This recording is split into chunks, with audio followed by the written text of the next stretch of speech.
Hello दोस्तों, दृष्टि IAS में आप सभी का स्वागत है।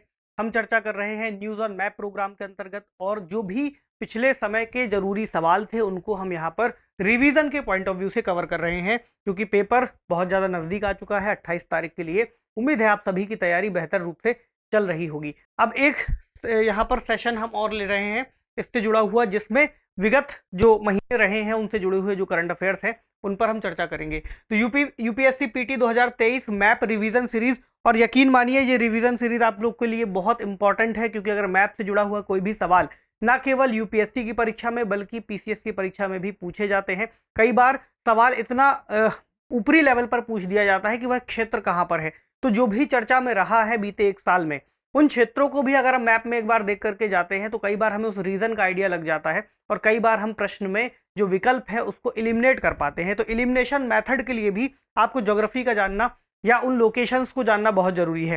अब पहले प्रश्न से शुरू करेंगे, और खबर है हाल ही में प्रधानमंत्री ने प्रोजेक्ट टाइगर के 50 वर्ष पूरे होने के मौके पर इंटरनेशनल बिग कैट अलायंस का शुभारंभ किया। अब ये टाइगर सेंसस 2022 भी यहाँ पर रिलीज किया गया था, ये खबर है, याद रखिएगा कि इसका शुभारंभ किसने किया था? प्रधानमंत्री ने किया था। प्रश्न है निम्नलिखित में से कितने राज्यों में एक भी टाइगर रिजर्व नहीं है? बिल्कुल बेसिक सा सवाल है, पूछा जा सकता है आपसे कि भाई राज्यों में हमें पता है अलग अलग स्तर पर जो टाइगर रिजर्व है मौजूद है, किसमें नहीं है? अब विकल्प है मिजोरम, झारखंड, गुजरात और हिमाचल प्रदेश। तो आपको इन दोनों में बताना है। अब इस नक्शे पर आपको भारत में मौजूद जो टाइगर रिजर्व है उनके बारे में जानकारी मिलती है। 53 टाइगर रिजर्व है जिनको नोटिफाइड कर दिया गया है, और एक पर अभी चर्चा चल रही है। तो यहाँ पर जो विकल्प हैं, जैसे मिजोरम झारखंड को देखें तो मिजोरम यहाँ पर है, यहाँ पर मौजूद है दाम्पा टाइगर रिजर्व। अब अगर हम झारखंड में आएंगे, झारखंड में आएगा पलामू टाइगर रिजर्व। फिर अगला कहा गया है गुजरात और हिमाचल। तो गुजरात का एरिया अगर आप देखें, यहाँ पर एक भी टाइगर रिजर्व नहीं है, और हिमाचल प्रदेश में भी कोई टाइगर रिजर्व नहीं है। ये उत्तराखंड में आएंगे तो आपको 2 टाइगर रिजर्व मिल जाएंगे, राजाजी और जिम कॉर्बेट। तो इसमें जो उत्तर हो जाएगा तीसरा और चौथा, यानी कि केवल 2 राज्यों में एक भी टाइगर रिजर्व नहीं है। आगे बढ़ें। अगली खबर है हाल ही में एराविकुलम राष्ट्रीय उद्यान को उसका पहला फर्नेरियम मिल गया। यह फर्न वनस्पतियों का उद्यान होता है। तो एक स्टार मार्क ये जरूरी है, क्योंकि कहाँ मिला? एराविकुलम राष्ट्रीय उद्यान में पहला फर्नेरियम उनको मिला है। अब प्रश्न क्या है? निम्नलिखित को उत्तर से दक्षिण के क्रम में आपको व्यवस्थित करना है, नॉर्थ टू साउथ। अनामुडी शोला राष्ट्रीय उद्यान, मुरलेन राष्ट्रीय उद्यान, कुद्रेमुख राष्ट्रीय उद्यान और नवेगांव राष्ट्रीय उद्यान। तो कौन से कथन सही है, किस तरह से ये होंगे? अरेंजमेंट के थ्रू अगर हम देखें, पहला दिया हुआ है दूसरा, यानी कि मुरलेन, तो मुरलेन आएगा यहां, मुरलेन नेशनल पार्क। उसके बाद है चौथा नवेगांव, नवेगांव आएगा महाराष्ट्र में। उसके बाद तीसरा कुद्रेमुख, ये कहाँ है? ये है कर्नाटक में। फिर आप आएंगे अनामुडी शोला, ये है तमिलनाडु और इसकी सीमा के पास मौजूद है, मतलब दोनों ही केरल और तमिलनाडु के बीच में एक जंक्शन के एरिया पर स्थित है। तो क्रम हो जाएगा 2 4 3 1, और 2 4 3 1 आपको मिल जाएगा ऑप्शन बी में, ये इसका उत्तर है। अगली खबर है हाल ही में भारत नीदरलैंड संयुक्त कार्य समूह की पहली मंत्री स्तरीय बैठक नई दिल्ली में संपन्न हुई है। प्रश्न है निम्नलिखित में से कौन से देश नीदरलैंड के पड़ोसी हैं? तो आपको पता होना चाहिए नीदरलैंड की लोकेशन कहां पर है, कौन कौन से देश उससे सीमा बनाते हैं, सीमा से लगते हैं। Germany, Belgium, Luxembourg. कौन से कथन यहां पर सही है पूछा है? पहले देखते हैं नीदरलैंड की लोकेशन क्या है। यहां पर जो गोला दिया हुआ है, इस गोले में आपको यहां दिख जाएगा नीदरलैंड। यहाँ बेल्जियम है, यहाँ जर्मनी है, यहाँ लग्जमबर्ग है, और ये फ्रांस है। इसको जूम कर लेते हैं, यहाँ आपको और स्पष्ट मिल जाएगा। तो नीदरलैंड की लोकेशन हुई ये, उत्तरी सागर के साथ इसकी समुद्री सीमा लगती है, बेल्जियम के साथ इसकी भूमि सीमा लगती है, और जर्मनी के साथ लगती है। लग्जमबर्ग है बेल्जियम, जर्मनी और फ्रांस के ट्राई जंक्शन पर, याद रखिएगा। अगर आपको ये कंफ्यूजन हो गई कि लग्जमबर्ग की लोकेशन नीदरलैंड, बेल्जियम और जर्मनी के बीच में, तो आप यहां कहीं इसको मार्क कर रहे होंगे, लेकिन ये मार्क नहीं करना है। इसकी लोकेशन है लग्जमबर्ग की बेल्जियम, फ्रांस और जर्मनी के बीच में, यानी कि लग्जमबर्ग की सीमा नीदरलैंड से नहीं लगती, तो उसकी सीमा लग रही है बेल्जियम और जर्मनी से। पहला और दूसरा, तीसरा वाला गलत है, उत्तर है ऑप्शन ए। अगला, हाल ही में फिनलैंड को उत्तर अटलांटिक संधि संगठन यानी नाटो के 31वें सदस्य के रूप में शामिल कर लिया गया। अब यहाँ पर कुछ युग्म है, राजधानी, शहर है और देश है। आज बेसिकली सीधे प्रश्न इसलिए ले रहे हैं कि ताकि जो ऊपरी सतही जानकारी है वो आपको मिल जाए। ओस्लो लिखा हुआ है, राजधानी है नॉर्वे की। स्टॉकहोम के लिए लिखा है फिनलैंड। हेलसिंकी के लिए लिखा है स्वीडन। क्या ये सही क्रम में व्यवस्थित है जैसी राजधानियां इन देशों की है? सही उत्तर आपको बताना है, एक बार देखते हैं।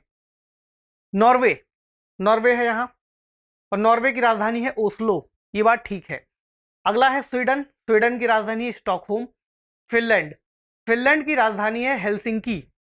वापस आते हैं प्रश्न पर। ओस्लो नॉर्वे की है, सही है। स्टॉकहोम दरअसल स्वीडन की राजधानी है, ये ऐसा क्रॉस होगा, और हेलसिंकी फिनलैंड की राजधानी है। तो यहां पर जो युग्म बताने हैं कितने सही हैं, केवल एक युग्म सही है, पहला वाला, और बाकी के दो रिवर्स कर दिए हैं। चलिए, हाल ही में United Kingdom Comprehensive and Progressive Agreement for Trans Pacific Partnership यानी CPTPP में शामिल होने पर सहमत हो गया है। कौन? यूनाइटेड किंगडम CPTPP में शामिल होने की बात कर रहा है। तो कौन से देश ट्रांस पैसिफिक पार्टनरशिप, जिसको पहले TPP बोलते थे, यानी ये जो CPTPP है इसको पहले बोलते थे केवल TPP यानी ट्रांस पैसिफिक पार्टनरशिप, इन्होंने खुद को थोड़ा अपग्रेड किया और कुछ शब्द जोड़ दिए, कॉम्प्रिहेंसिव एंड प्रोग्रेसिव, तो अब ये बन गया CPTPP एट प्रेजेंट। इसमें शामिल है, आपको ये बताना है कि कौन से देश इसमें मौजूद हैं। पहला USA, दूसरा कनाडा, फिर मैक्सिको और सिंगापुर।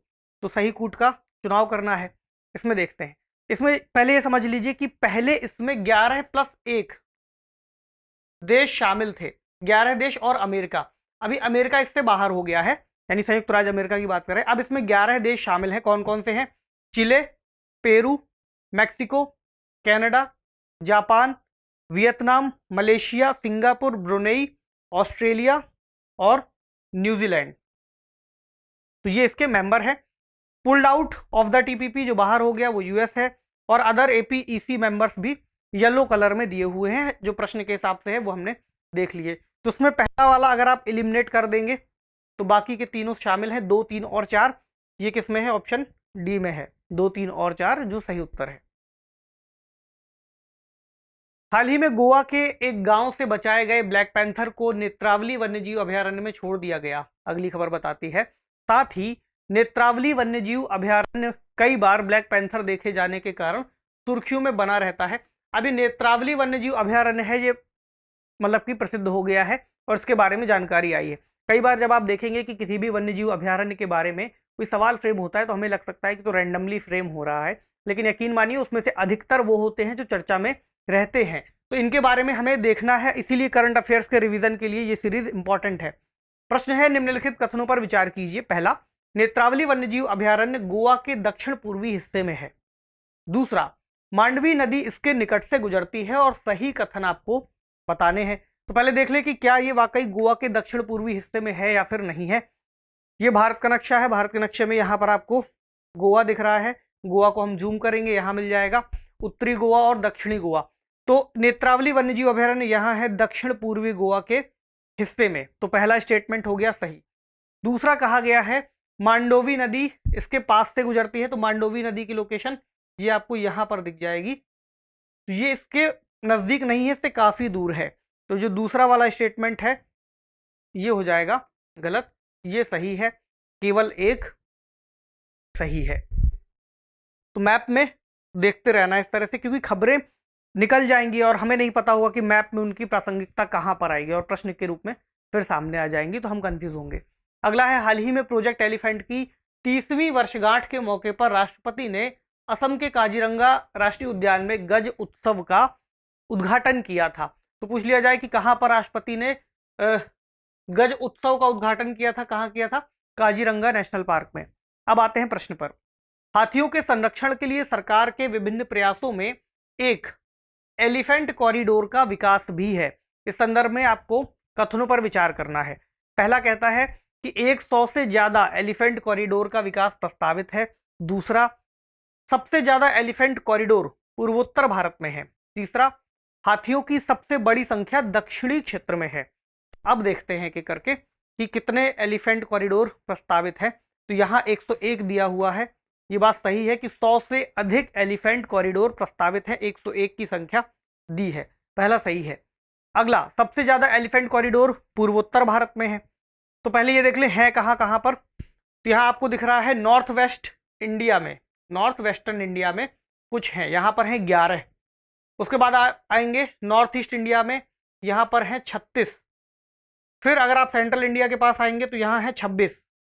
उसके बाद सदर्न इंडिया में आएंगे जो ट्राई जंक्शन है कर्नाटक, तमिलनाडु और केरल के पास का, तो यहाँ है 27। सबसे ज्यादा पूर्वोत्तर भारत में मौजूद हैं। अब हाथियों की सबसे बड़ी संख्या दक्षिणी क्षेत्र में है। तो हाथियों की संख्या के मामले में आप इस नक्शे को फॉलो कर सकते हैं। इसमें दिया हुआ है कि जहां जो सबसे ज्यादा डार्क कलर है वहां सबसे ज्यादा हाथी मौजूद है। 2017 का डेटा है। तो सदर्न रीजन में आप देखेंगे तो 14,606 हाथियों की संख्या मौजूद है। सेंट्रल रीजन में 3,000 से ज्यादा, और नॉर्थ ईस्ट रीजन में 10,139, और नदर्न रीजन में या उत्तरी क्षेत्र में 2,272। तो हमें दिख रहा है कि दक्षिणी क्षेत्र में सबसे ज्यादा संख्या मौजूद है इस वाले एरिया में, रीजन वाइज अगर पूछा जाए तो। सही हो गया। तो इसमें सभी कथन सही है क्योंकि सही कथन पूछे गए हैं। आगे, हाल ही में प्रकाशित एक खबर में कहा गया कि दक्षिणी महासागर के संसाधनों में बढ़ती व्यावसायिक रुचि अंटार्कटिका के आसपास संरक्षण प्रयासों को विफल कर रही है। तो अब यहां पर दो स्टेटमेंट हैं, पहला और दूसरा, आपको इनमें से सही बताना है।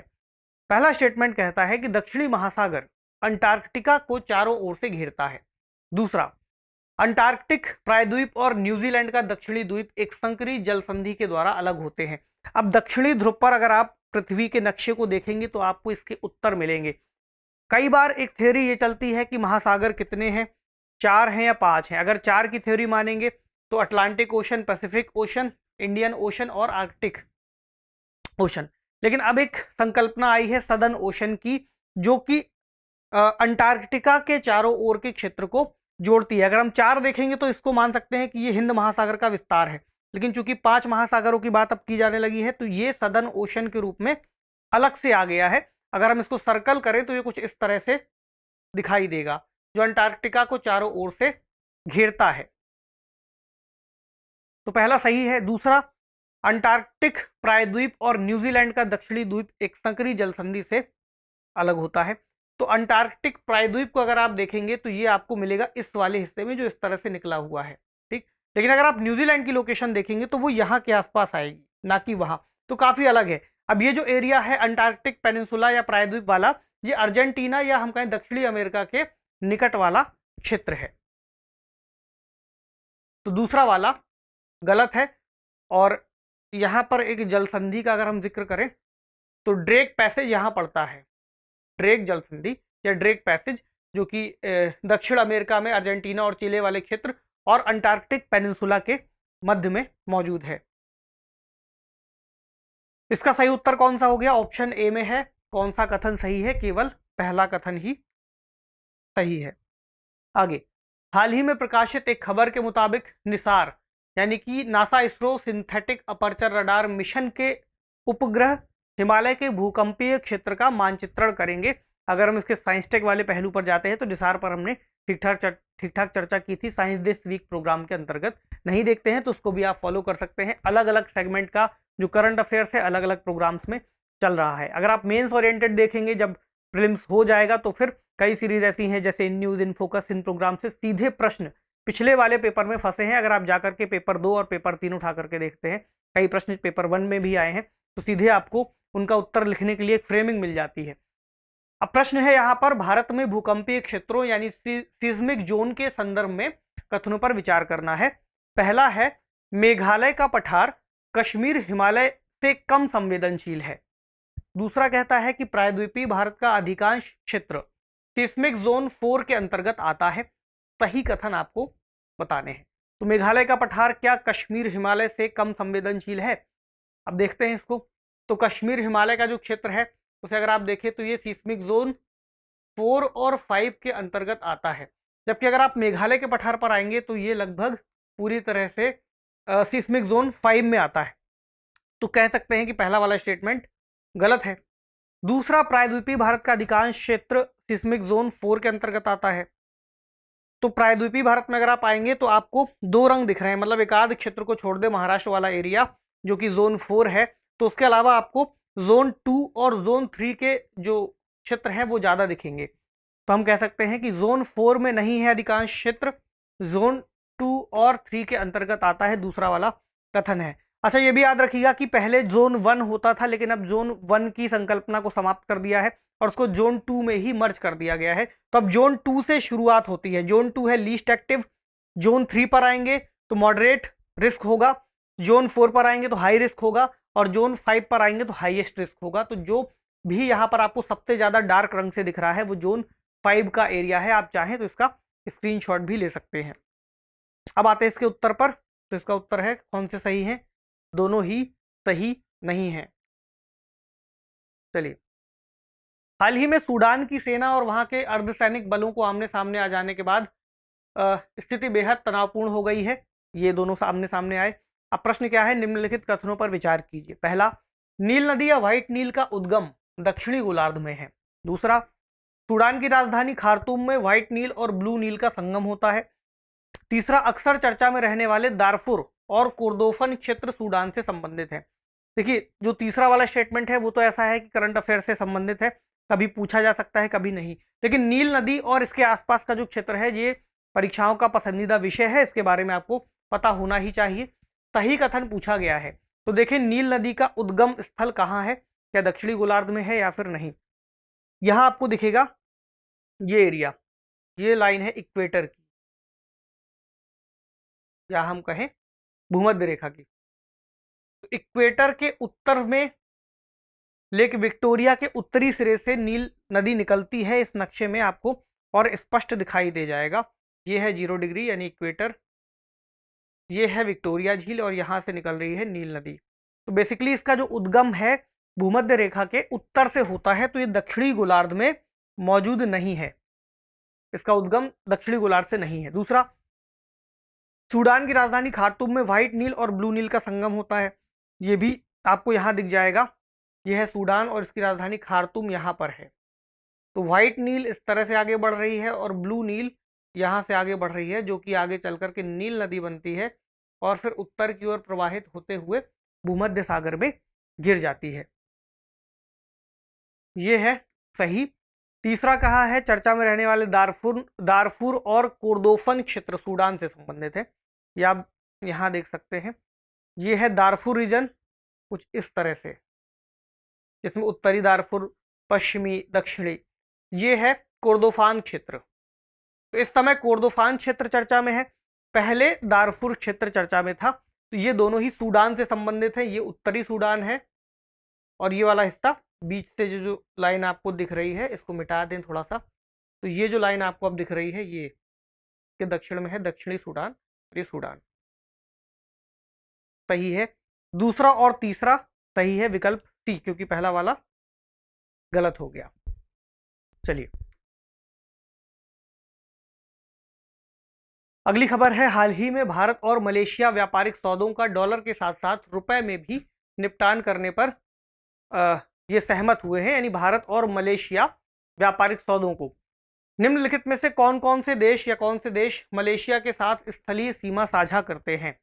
अब मलेशिया, इंडोनेशिया आसपास के जो क्षेत्र हैं वो अपने आप में बहुत कंफ्यूजन पैदा कर देते हैं, क्योंकि कई सारे देश ऐसे हैं जो अलग अलग द्वीपों में भी मौजूद हैं। कई द्वीप ऐसे हैं जिसमें एक से ज्यादा देश हैं। तो इस क्षेत्र को क्लैरिटी लाने के लिए आपको बार बार देखना है, उनको मार्क करना है और अपने एटलस में रंगना है, तभी क्लियर होगा। तो म्यांमार, थाईलैंड, ब्रुनई और इंडोनेशिया मलेशिया के साथ पूछा गया है। तो अगर आप थोड़ा भी सोच पाए तो म्यांमार तो नहीं है, क्योंकि अगर आप मलय प्रायद्वीप में जाकर के देखते हैं तो थाईलैंड का हिस्सा है जो मलेशिया से टच होता है। म्यांमार यहाँ है, तो इसको क्रॉस कर देंगे। म्यांमार हो गया, यहाँ पर कट एलिमिनेट हो गया। अब थाईलैंड की सीमा लग रही है मलेशिया से।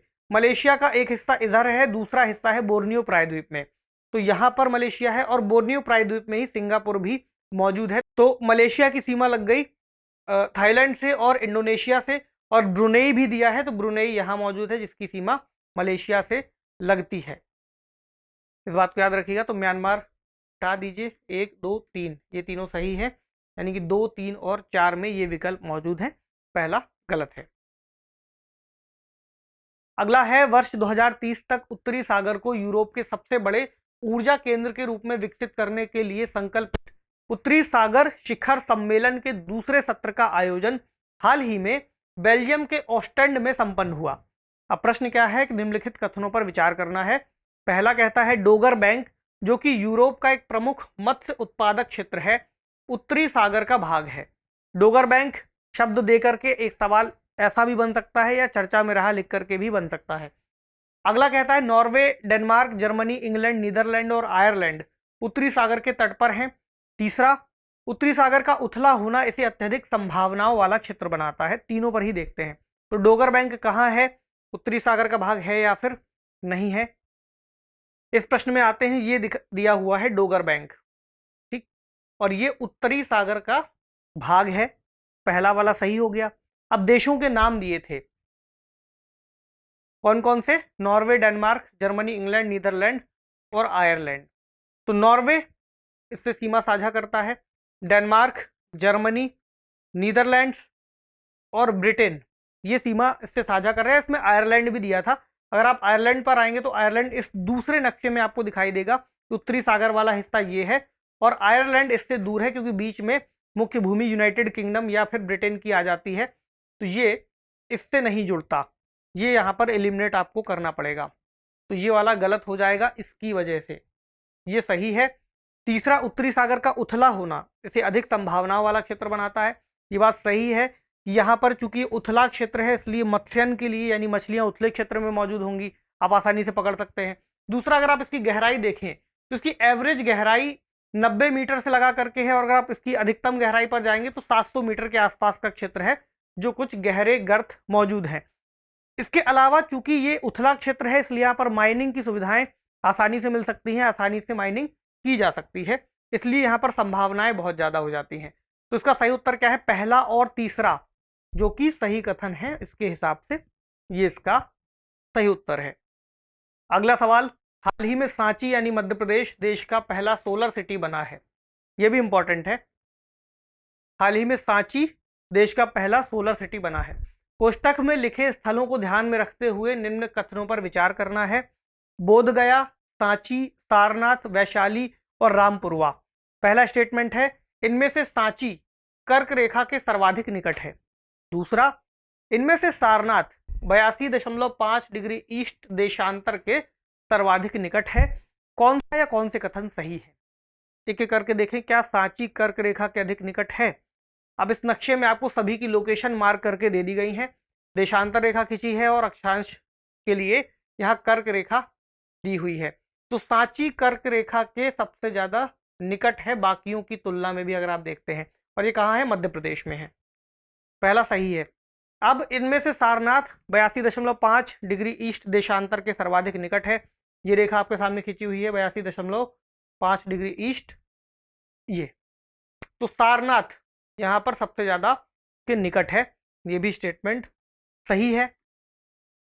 इसके अलावा और क्या देखना है, रामपुरवा जो कि बिहार में है, वैशाली बिहार में है और बोधगया भी बिहार में है, सारनाथ उत्तर प्रदेश में है, सांची मध्य प्रदेश में है। अगर ऐसा कोई प्रश्न बने तो ये भी याद रखिएगा। तो इसमें दोनों ही सही है, विकल्प सी इसका सही उत्तर हो जाता है, 1 और 2 दोनों ही सही। अगला, हाल ही में शंघाई सहयोग संगठन के रक्षा मंत्रियों का सम्मेलन नई दिल्ली में संपन्न हुआ। निम्नलिखित में से कौन सा शहर दिल्ली के न्यूनतम अक्षांशीय दूरी पर अवस्थित है? दिल्ली से न्यूनतम अक्षांशीय दूरी दिया है रायपुर, गोरखपुर, संबलपुर और विशाखापत्तनम। तो अगर आप भारत के नक्शे में एक बार इनको विजुलाइज करें, दिमाग में सोचे, तो आपको कहां कहां दिखते, एक बार देखते हैं मैप में। ये है नई दिल्ली। अब हमें इनकी अक्षांशीय दूरी बतानी है। तो अगर हम यहाँ पर अक्षांशीय दूरी को देखना चाहते हैं, दिल्ली की सीध में जितनी भी दूरी होगी वो दिल्ली के अक्षांश पर मौजूद होगी। तो अक्षांश समझने के लिए हम एक बार एक देशांतर रेखा खींच देंगे, फिर उससे दूरी को माप लेंगे, जो यहाँ खींची हुई आपको इस तरह से दिख रही है। तो पहले गोरखपुर यहाँ है, दूरी इतनी है, उसके बाद अगर आप देखेंगे रायपुर, रायपुर यहाँ छत्तीसगढ़ में जिसकी दूरी इतनी है, संबलपुर यहाँ है जिसकी दूरी इतनी हम निकाल सकते हैं, विशाखापत्तनम यहाँ है जिसकी दूरी इतनी आएगी उस अक्षांश से जिस पर दिल्ली अवस्थित है। तो सबसे ज्यादा नजदीक कौन सा हो गया? रायपुर। ठीक है, तो उत्तर है ऑप्शन ए, रायपुर इसके सबसे ज्यादा नजदीक है। अगला, हाल ही में 5 अरब देशों और ईरान सहित 19 देशों ने ब्रिक्स समूह में शामिल होने में रुचि दिखाई है। पहला, ब्रिक्स देशों का संपूर्ण भूमि क्षेत्रफल विश्व का 1/4 है। ब्रिक्स समूह का केवल एक देश पूरी तरह से दक्षिणी गोलार्ध में है। सही कथन आपको बताने हैं। पहले देखें कि ब्रिक्स देशों का जो भूमि क्षेत्रफल है वो किस तरह से है। ब्रिक्स में आते कौन कौन से हैं? ब्राजील, रशिया, इंडिया, चाइना और साउथ अफ्रीका। अब विश्व में अगर भूभाग देखेंगे तो यहाँ आपको दिख जाएगा ये लगभग 26 से 27% है विश्व की भूमि का। रशिया, चाइना, इंडिया, ब्राजील और साउथ अफ्रीका। पहला वाला स्टेटमेंट सही है। दूसरा, ब्रिक्स समूह का केवल एक देश पूरी तरह से दक्षिणी अक्षांश पर है। तो ब्राजील को अगर आप देखेंगे तो भूमध्य रेखा के कुछ उत्तर में भी है, कुछ दक्षिण में भी है, यानी दोनों ओर कह सकते हैं। लेकिन पूरी तरह से दक्षिणी गोलार्ध की बात है तो साउथ अफ्रीका की बात हम ले सकते हैं, पूरी तरह से दक्षिणी गोलार्ध में है, जो कि एक देश है। ये भी सही है। विकल्प सी का सही उत्तर आप मार्क कर सकते हैं कि विकल्प सी सही है। ठीक है, यहां पर इसकी बाकी जानकारी दी हुई है। तो जो सवाल हमने यहां पर डिस्कस किए हैं एक बार रिवाइज कर लीजिएगा, हो सके तो उसे अपने एटलस पर मार्क कर लीजिए क्योंकि उससे आपको रिकॉल करने में ज़्यादा आसानी होगी। तो आपसे मिलते हैं अगले सेशन में। तब तक उम्मीद है कि आप लोग परीक्षा दे चुके होंगे और परीक्षा के हिसाब से हमने सीरीज में जितने भी यहाँ पर सेशन डिस्कस किए हैं, समय मिले तो एक बार उन्हें रिवाइज जरूर करके जाइए। उम्मीद है उनसे आपके कुछ सवाल सॉल्व हो जाएंगे। तो आप लोगों को परीक्षा के लिए अग्रिम शुभकामनाएं, बेहतर करके आइए। शुक्रिया।